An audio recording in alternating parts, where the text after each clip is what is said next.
Ada sebuah momen ketika seseorang menatapmu, menantangmu, menuduhmu sesuatu yang tidak kamu lakukan, dan kamu ingin membela diri. Kamu ingin menjelaskan. Kamu ingin membuktikan bahwa kamu benar.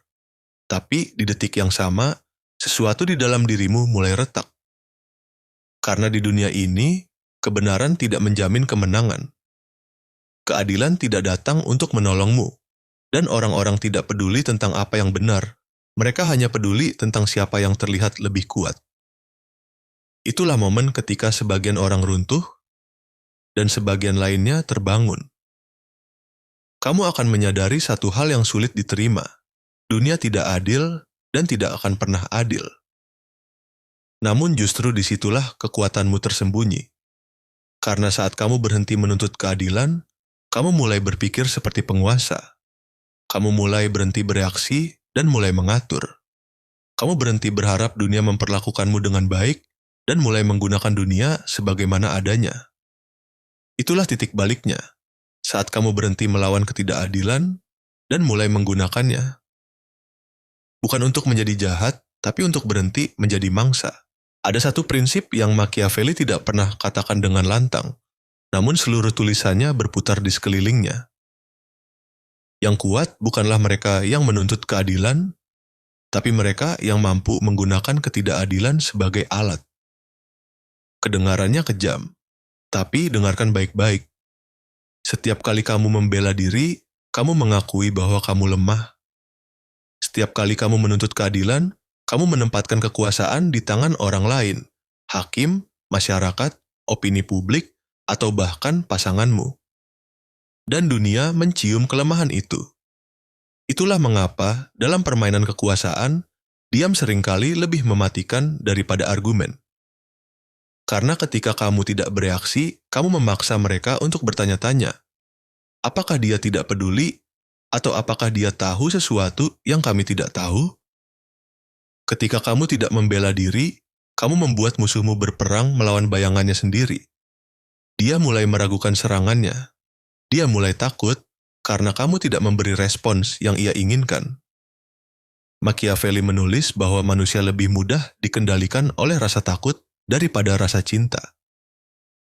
Dan orang yang tidak bereaksi menimbulkan ketakutan paling halus di antara semuanya, ketakutan akan ketidaktahuan. Jadi, ketika dunia berlaku tidak adil padamu, kamu punya dua pilihan. Menjadi korban yang mengeluh, atau menjadi dalang yang diam. Kamu tidak akan selalu bisa mengubah aturan permainan, tapi kamu bisa belajar bermain lebih baik dari siapapun di dalamnya. Karena dunia ini bukan tentang siapa yang benar, tapi siapa yang lebih berguna bagi kekacauan itu. Dan ketika kamu menerima ketidakadilan sebagai bagian dari sistem, kamu berhenti menabraknya. Kamu mulai mengendarainya. Itulah rahasia Machiavellian yang paling sunyi. Defending yourself is weakness. Silence is power. Kamu tidak perlu membuktikan dirimu. Kamu hanya perlu tetap tenang. Dan biarkan waktu membuktikan apa yang kamu sudah tahu sejak awal. Bahwa yang memahami realitas, akhirnya akan menguasainya.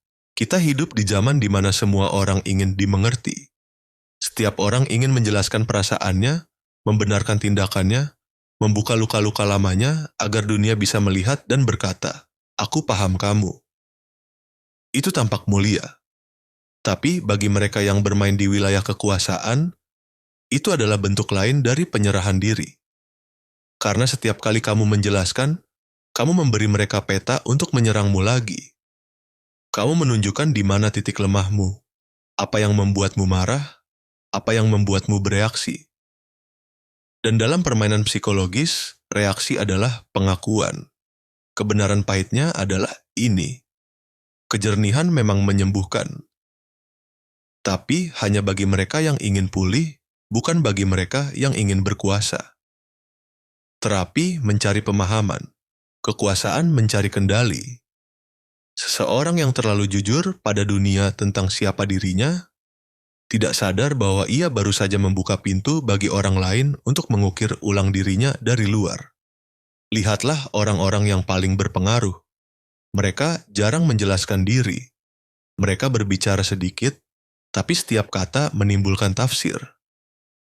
Mereka dikelilingi oleh misteri, bukan karena mereka pura-pura, tetapi karena mereka mengerti satu hal penting. Ketidakjelasan menciptakan gravitasi. Kamu tidak perlu dimengerti untuk dihormati. Kamu hanya perlu dikendalikan oleh dirimu sendiri, bukan oleh persepsi orang lain.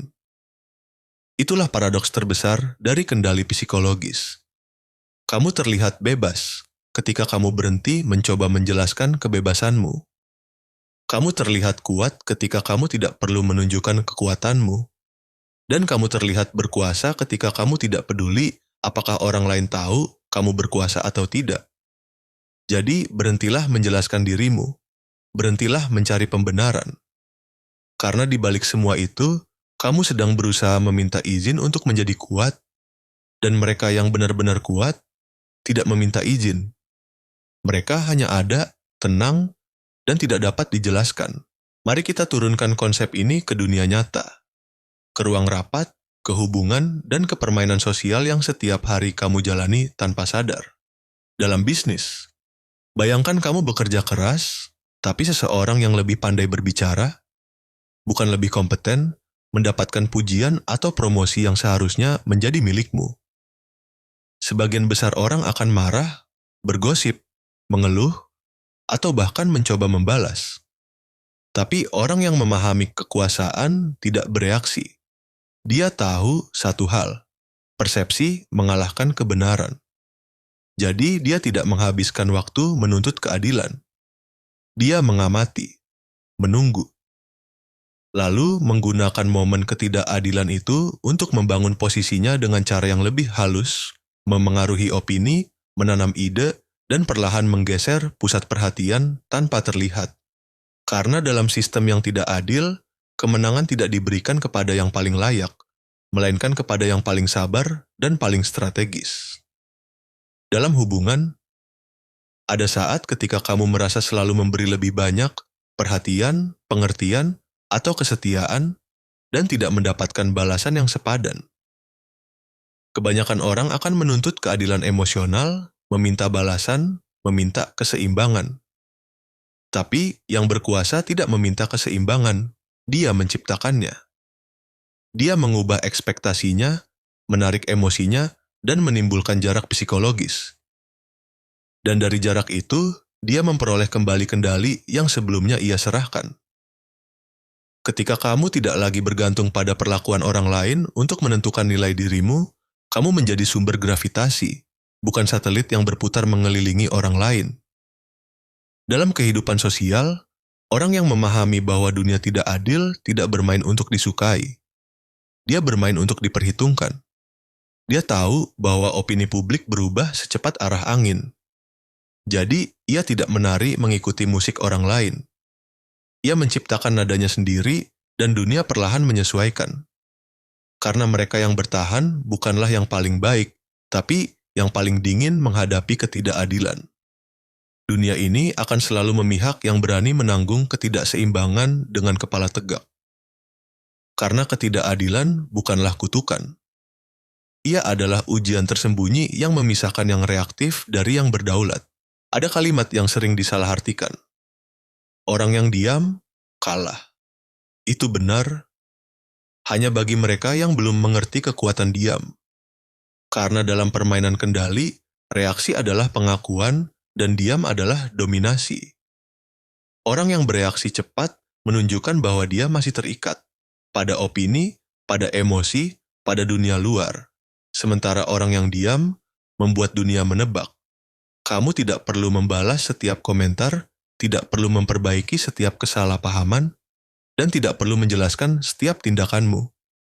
Kadang, satu kalimat sederhana lebih berkuasa daripada 1000 penjelasan. Greater than noted. Menarik. Adakah alasan kamu berpikir begitu? Kalau begitu, kita lihat saja. Is that how you see it? Kata-kata itu terdengar netral, tapi di balik ketenangan itu tersembunyi sesuatu. Kendali. Karena setiap kali kamu tidak menunjukkan luka, kamu membuat orang lain bingung harus menyerang kemana.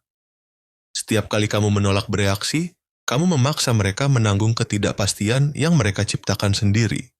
Dan ketidakpastian adalah bentuk kekerasan psikologis paling halus. Taktik dingin bukan tentang menjadi batu.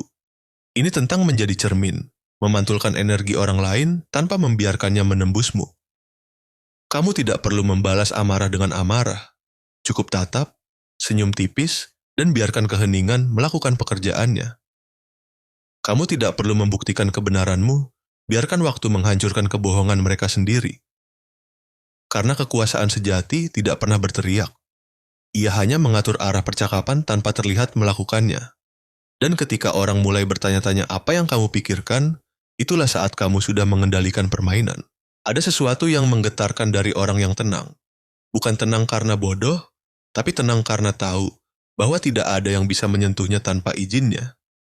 Ketenangan seperti itu tidak bisa dipalsukan. Ia lahir dari kesadaran bahwa dunia memang kacau, bahwa keadilan tidak dijamin, dan bahwa satu-satunya hal yang bisa kamu kendalikan hanyalah dirimu sendiri. Dan ketika kamu benar-benar memahami itu, kamu menjadi berbahaya. Karena orang yang tidak mudah terguncang, tidak bisa dipaksa. Orang yang tidak butuh dikagumi, tidak bisa dimanipulasi. Dan orang yang tidak takut kehilangan, tidak bisa dikalahkan. Aura seperti ini tidak datang dari penampilan, status, atau kata-kata besar. Ia datang dari ketidaktertarikan untuk menjelaskan diri. Dari kebisuan yang penuh makna, dari tatapan yang tidak goyah, dari cara kamu berdiri di tengah kekacauan, seolah semuanya sudah kamu prediksi jauh sebelum terjadi. Itulah yang membuat orang gelisah di sekitarmu. Mereka tidak tahu apakah kamu sedang marah, menghitung langkah, atau menunggu momen.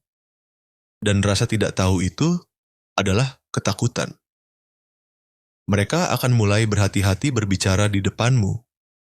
Mereka akan menimbang kata, membaca ekspresimu, dan dalam diam, mereka mulai menyesuaikan diri dengan ritmemu, tanpa perlu kamu ancam, tanpa perlu kamu pamerkan kekuatan. Ketenangan, jika dipelihara dengan konsisten, berubah menjadi gravitasi pribadi. Ia menarik orang untuk tunduk, bukan karena kamu menuntutnya, tapi karena mereka merasakannya. Dan di titik itu, kamu tidak hanya menguasai situasi. Kamu menguasai ruang. Pada akhirnya, kamu akan sampai pada titik di mana kamu berhenti menunggu dunia menjadi adil. Kamu berhenti berharap orang-orang memperlakukanmu sebagaimana kamu memperlakukan mereka. Kamu berhenti menuntut balasan, validasi, dan pengakuan. Dan di titik itu, sesuatu dalam dirimu berubah.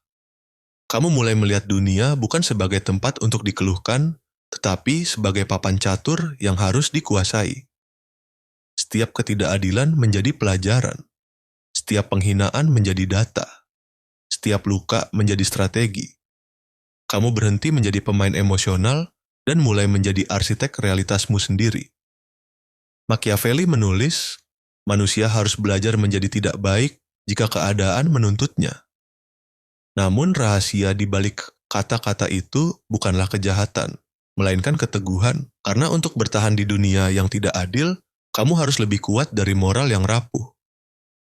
Kamu tidak perlu menjadi jahat, cukup sadar bahwa tidak semua yang adil itu bijak, dan tidak semua yang bijak itu adil. Menerima ketidakadilan bukan berarti menyerah. Itu berarti kamu akhirnya bermain dengan hukum dunia sebagaimana adanya, bukan sebagaimana kamu berharap seharusnya. Dan ketika kamu benar-benar memahami itu, kamu berhenti berperang melawan dunia. Kamu mulai mengaturnya. Itulah momen kelahiran penguasa sejati. Bukan ketika ia menaklukkan orang lain, tapi ketika ia berhenti diperintah oleh ilusi tentang keadilan.